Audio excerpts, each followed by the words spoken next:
వైకాపాకు ప్రతిపక్ష హోదా అయినా దక్కేనా? గత 5 ఏళ్లలో ఏపీలో సాగించిన అరాచక పాలనతో వైకాపా మూల్యం చెల్లించుకుంటుంది.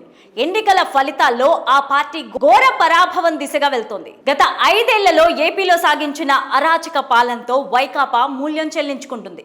ఎన్నికల ఫలితాల్లో ఆ పార్టీ ఘోర పరాభవం దిశగా వెళ్తోంది.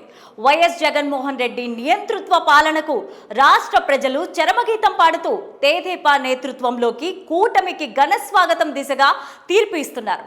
కౌంటింగ్ ప్రారంభం నుంచి ఏ దశలోనూ వైకాపా కనీస స్థాయిలో కూడా కూటమికి పోటీ ఇవ్వలేకపోతుంది.